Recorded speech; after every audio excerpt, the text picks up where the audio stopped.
Tamil Junior, December 1973. Get ready. 10 seconds. 5 seconds. Start. சமுதாயத்தில் ஒரு சாரார் உயர்ந்து கொண்டு போக பெரும் பகுதியினர் வறுமையில் உழல்கின்ற நிலை நீடிக்கும் வரை சமதர்மம் என்பது வெறும் அரசியல் கோஷமாகவே அமைந்துவிடும். சமுதாயத்தில் தாழ்ந்து கிடக்கும் அரிசனங்கள், பிற்பட்ட வகுப்பினர் ஆகியோர் அவர்களின் வாழ்க்கை வளம் பெற்றாலொழிய விடுதலை பெற்றதன் பயனையோ அல்லது நாம் நம்மை ஆளுகிறோம் என்று சொல்லிக்கொள்வதில் பெருமையோ அடைய முடியாது. எனவேதான் இந்த அரசு அவர்களின் வாழ்க்கை வளம் பெற வேண்டும் என்று உளமாற கருதுகிறது. தன்னால் இயன்ற திட்டங்களை நிறைவேற்றி வருகிறது. கல்வி நிலையங்களிலும் உத்தியோகத்துறையிலும் சலுகைகள் அளித்தல், அரசு நிலங்களை பட்டா செய்து கொடுத்தல், குடியிருப்பு நிலங்களை அவர்களுக்கே உடைமையாக்குதல், தமிழகம் முழுவதிலும் சொந்தமாக வீடு இல்லாதவர்களுக்கு குடியிருப்பு நிலம் வாங்கித் தருதல், உழுபவனுக்கு நிலத்தில் சொந்தம் என்ற நிலை ஏற்படுத்தல், தாழ்த்தப்பட்ட பெருமக்களை கோயில்களில் அறங்காவலர்களாகவும் அர்ச்சகர்களாகவும் நியமித்தல், குடிசைகளில் வாழ்வோருக்கு மாடி வீடுகளை கட்டித்தருதல், பிச்சைக்காரர்களுக்கு மறுவாழ்வு அளித்தல், கண்ணொளி வழங்கல், கை ரிக்ஷாக்களை ஒழித்தல், இவையெல்லாம் அவர்கள் வாழ்க்கையில் முன்னேற இந்த அரசு அமைத்து தரும் படிக்கட்டுகள்.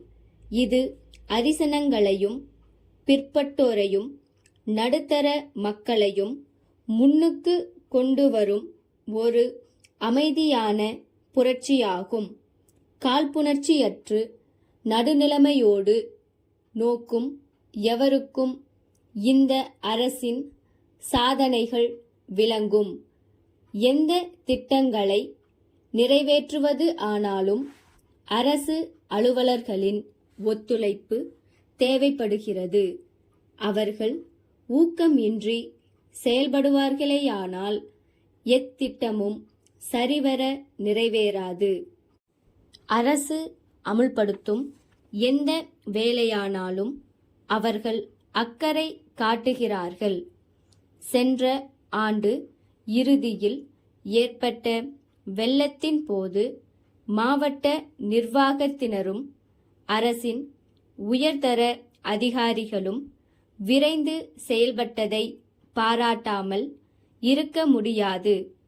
ஆகவேதான் தமிழ்நாடு நிர்வாகம் இந்தியாவிலேயே தலைசிறந்த நிர்வாகம் என்று போற்றப்படுகிறது.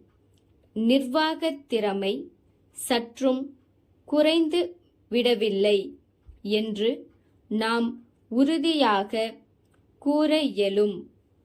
குறைந்துவிட்டது என்று கூறுவது அரசியல் நோக்கத்துடன் என்பது நடுநிலையாளர்கள் அனைவருக்கும் புரியும். உணவு உற்பத்தியில் நாம் தன்னிறைவு பெற்று விளங்குகிறோம். உணவு பொருட்கள் கிடைக்கவில்லை என்ற நிலை இல்லை. பொது மேலாளர் வாசு கூட்டமைப்பு, மின் சாமான் விற்பனையாளர்கள் மண்ணடி சென்னை அவர்களிடம் இருந்து திரு க. உலகநாதன், மாவு மில் உரிமையாளர், கடைத்தெரு, சேலம் அவர்களுக்கு நாள் 9 செப்டம்பர் 1973 அன்புடையீர்.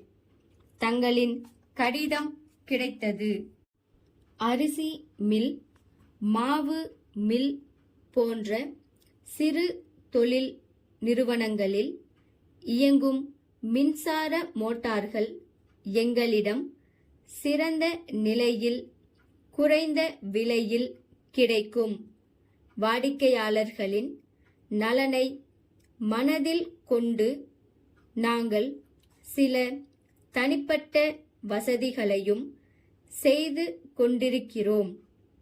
பிரச்சார வண்டிகள் மூலம் பல இடங்களுக்கு சென்று வேண்டிய ஆலோசனைகள் கூறுகிறோம். சிறிய ஊர்களில் கூட விற்பனையாளர்களை நியமித்து தேவையான உபரி சாமான்கள் அருகாமையிலேயே கிடைக்க வழி செய்துள்ளோம். தாங்கள் ஒரு முறை வந்தால் தாங்கள் விரும்பும் மோட்டாரை வாங்கி செல்ல வசதியாயிருக்கும். எங்கள் விலை பட்டியல் ஒன்றை இத்துடன் இணைத்துள்ளோம். தங்கள் உண்மையுள்ள ஸ்டாப்.